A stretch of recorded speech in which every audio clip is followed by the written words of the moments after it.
दोस्तों स्वागत है आप सभी का आपके अपने यूट्यूब चैनल इंग्लिशानियत पर, जहां पर आज हम डिस्कस करने वाले हैं या फिर यूँ कहें कि जहां पर आज हम एक्सप्लेन करने वाले हैं कमला दास के द्वारा लिखी गई एक बहुत ही खूबसूरत सी पोएम माई ग्रैंडमदर्स हाउस।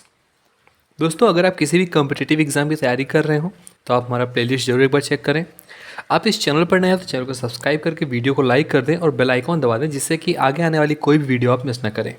तो बिना किसी देरी के चलिए आज की अपनी वीडियो शुरू करते हैं।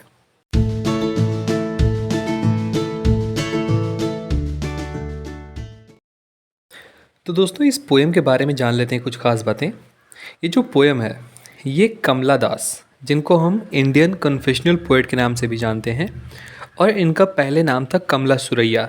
फिर इनकी जब शादी हो गई 15 ईयर की एज में, तब इनका नाम हो गया कमला दास। इनके द्वारा लिखी गई थी ये जो पोएम है। ये पब्लिश हुई थी इनकी फर्स्ट पोएटिक कलेक्शन, जिसका टाइटल था समर इन कलकत्ता, 1965 में पब्लिश कराई गई थी।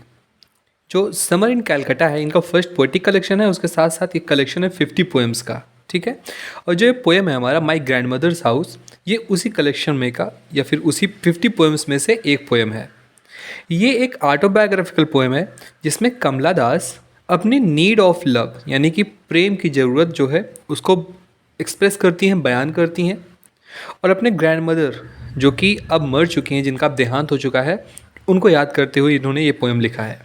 तो चलिए बिना किसी देरी के आज का अपना हम पोएम शुरू करते हैं। तो दोस्तों पोएम का शुरुआत करते हुए कमला दास लिखती हैं, there is a house now far away where once I received love. यानी कि फार अवे यानी बहुत दूर यानी डिस्टेंस में नहीं। यहाँ पर कमला दास बहुत समय पहले की बात कर रही हैं कि बहुत समय पहले एक ऐसा घर था जहाँ पर मुझे प्रेम मिला था, ठीक है। यानी कि अब वो प्रेम नहीं पा रही हैं, जैसा उनको प्रेम चाहिए, जैसा उनको अफेक्शन चाहिए, वो उनको नहीं मिल पा रहा है। वो इसी बात को याद करते हुए कहती हैं कि एक समय था, एक ऐसा घर था जहाँ पर मुझे खूब ढेर सारा प्यार मिला था। That women died. और जिस लेडी ने मुझे खूब प्यार किया था, जो मेरी ग्रैंड मदर थी, उनका अब देहांत हो चुका है, अब वो मर चुकी हैं। The house withdrew into silence. जो घर है उनके मरने के बाद अब पूरी तरह से साइलेंस में, सन्नाटे में डूब चुका है। Snakes moved among books.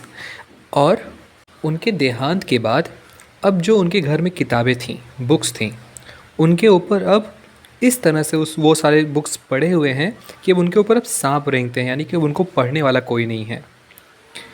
I was then too young to read. और उस समय जब मैं इस बुक को पढ़ सकती थी, मैं बहुत छोटी थी, मैं इस बुक को नहीं पढ़ पाती थी। And my blood turned cold like the moon. और जैसे ही मैंने वो सांप देखे बुक्स पे, तो मेरे जो ब्लड हैं, मेरा जो खून है, वो डर के मारे, भय के मारे पूरा ठंडा पड़ गया। ठीक है, यहाँ तक समझ में आया आपको? बढ़ते हैं आगे। आगे वो लिखती हैं, how often I think of going there. मैंने बहुत बार वहाँ पर जाने को सोचा। To peer through blind eyes of window. Blind eyes of windows का क्या मतलब है?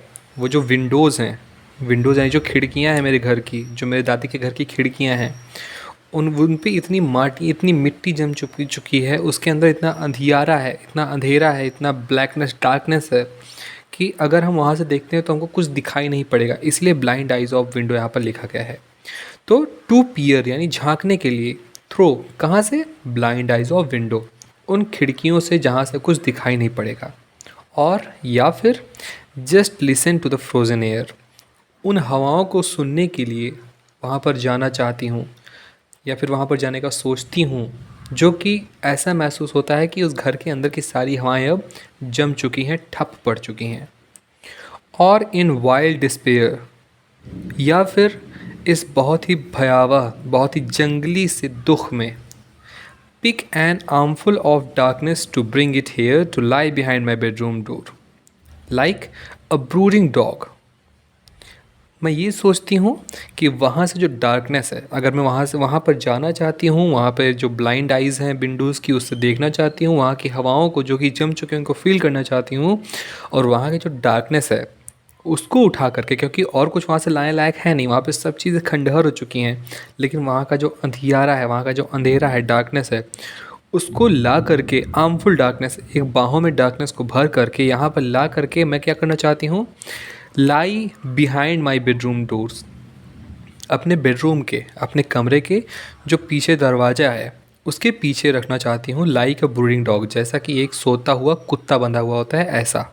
ठीक है, आगे लिखती हैं माफ़ कीजिएगा, आगे लिखती हैं, यू कैनॉट बिलीव डार्लिंग, तुम ये विश्वास नहीं करोगे मेरे प्रिय, कैन यू, क्या तुम करोगे, that I lived in such a house, कि मैं ऐसे घर में रहती थी, एंड वॉज प्राउड, और उस समय के लिए ये मेरे लिए बहुत ही ज़्यादा प्राउड की बात थी, एंड लव्ड, और मैं वहाँ पर बहुत ज़्यादा प्रेम पा चुकी हूँ।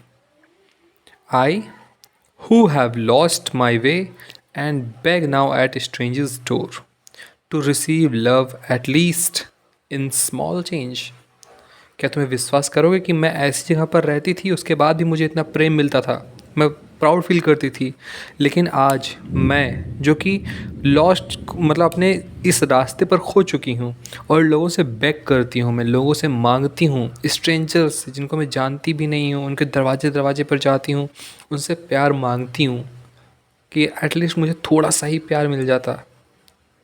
ठीक है, तो यहाँ पर हमारा पोएम ख़त्म हो जाता है। आशा करता हूँ ये पोएम आपको बहुत अच्छे से समझ में आई होगी।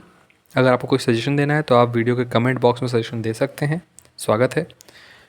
मिलते हैं अगले वीडियो में एक नए से टॉपिक के साथ, तब तक के लिए अपना ख्याल रखिए, धन्यवाद।